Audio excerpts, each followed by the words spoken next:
Minha gente, olha o nível do argumento desse vídeo para defender a ideia de que precisamos ir ao templo. Sério, isso aqui é absurdo. Mas vamos assistir e já eu volto para desmontar isso. A Bíblia diz em Salmos 122 que devemos nos alegrar quando vamos à casa do Senhor. A prova de que falta conhecimento está justamente aqui. Não leiam o contexto para entender o texto. Pegam apenas um recorte e repetem. Quantas vezes você já não ouviu alguém usar o Salmo 122 para dizer: assim como Davi se alegrou em ir à casa do Senhor, você também deve se alegrar em ir à igreja, como se o templo fosse automaticamente a casa de Deus. E é exatamente isso que esse jovem está fazendo, apenas reproduzindo aquilo que sempre ouviu, mas sem examinar.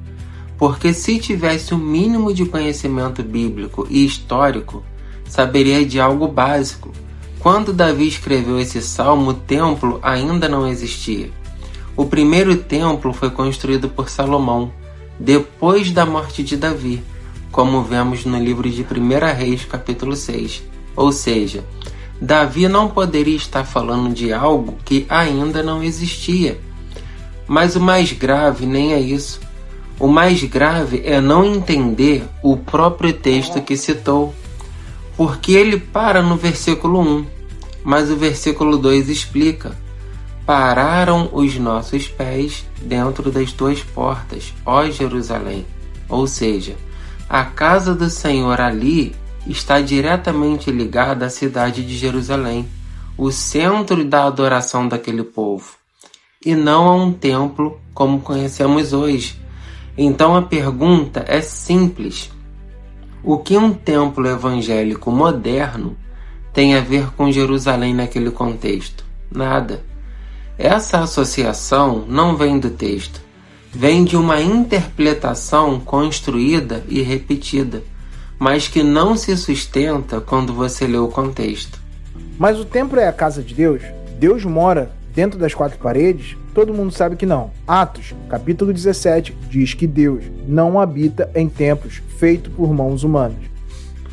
Agora a gente percebe que o problema não é só falta de contexto, é falta de coerência, porque o próprio argumento entra em contradição.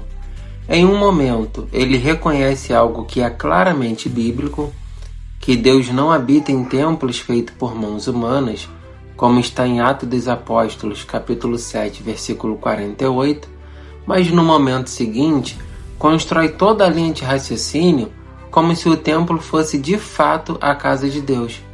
Percebe o problema? Ele afirma uma verdade com a boca, mas raciocina como se ela não fosse verdadeira. E isso revela algo mais profundo. Não é só um erro de interpretação, é uma associação mental que ainda não foi quebrada. A ideia de que o templo é igual à casa de Deus. Mas o Novo Testamento não sustenta isso. Em 1 Coríntios, capítulo 3, versículo 16, diz que nós somos o templo de Deus. E no Evangelho de João, capítulo 4, versículo 21, mostra que Deus não está restrito a um lugar físico. Ou seja, não faz sentido usar o templo como base do argumento e ao mesmo tempo dizer que Deus não habita nele. Isso não é teologia consistente, é uma contradição. Mas então, por que devemos ir à igreja? Conforme Romanos 12, 5 diz, a igreja é o corpo de Cristo reunido, muitos membros em um só corpo. E eu e você sozinho não somos a igreja. Por isso, a reunião dos santos é muito importante e ninguém pode ser membro do corpo sozinho. Você vai à igreja? Agora eu te faço uma pergunta simples.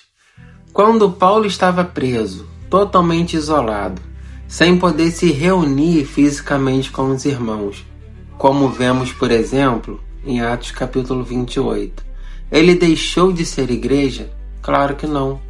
Foi nesse período que ele escreveu cartas como Epístolas Filipenses, Epístolas Efésios, Segunda Epístola a Timóteo, ou seja, isolado fisicamente, mas plenamente ativo no corpo de Cristo. E o mesmo acontece com João. Exilado na ilha de Patmos, sem contato com ninguém, impossibilitado de qualquer reunião, ele deixou de ser igreja? Não. Foi justamente nesse isolamento que ele recebe a revelação de Apocalipse. E com Pedro não foi diferente. Como vemos em Atos capítulo 12, ele estava preso, isolado, vigiado por soldados. E ele estava desconectado do corpo? Não. A igreja orava por ele, e Deus enviou um anjo para libertá-lo. Então temos 3 casos diferentes com o mesmo cenário: o isolamento físico, e nenhum deles deixou de ser igreja. Então dizer que para estar ligado ao corpo é necessário estar reunido fisicamente, simplesmente não se sustenta. Agora quer ver esse argumento colapsar de vez? Colossenses capítulo 1, versículo 18. Vai dizer que Cristo é o cabeça do corpo. E um corpo não vive separado da cabeça. Então eu pergunto, onde está Cristo fisicamente reunido conosco hoje? Se a conexão com o corpo fosse física, então o corpo já estaria morto, porque não estamos fisicamente com a cabeça que é Cristo. Mas o próprio Novo Testamento resolve isso. Em 1 Coríntios capítulo 2, versículo 16, diz que nós temos a mente de Cristo. E no capítulo 5, versículo 3 e 4, mostra que é possível estar ausente no corpo, mas presente em espírito. Ou seja, a conexão não é geográfica, é espiritual. E mais do que isso, é uma conexão de entendimento, porque a própria Escritura define a unidade dessa forma. Na primeira epístola aos Coríntios, capítulo 1, versículo 10, o apóstolo Paulo diz: Rogo-vos, pois, que faleis todos a mesma coisa, e que não haja entre vós divisões. Antes, sejais inteiramente unidos no mesmo entendimento e no mesmo parecer. Percebe? A ênfase não está em estar no mesmo lugar físico, mas em estar no mesmo entendimento. É isso que mantém o corpo unido. E aqui está o erro central.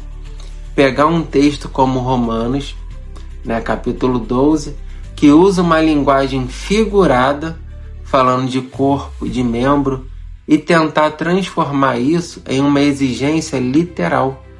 Isso é o mesmo que dizer que, quando Jesus afirma ser a porta, ele está falando de madeira. Não está. É uma linguagem figurada para transmitir uma verdade espiritual. Da mesma forma, quando a Bíblia diz que somos o corpo de Cristo, não está falando de um ajuntamento físico obrigatório.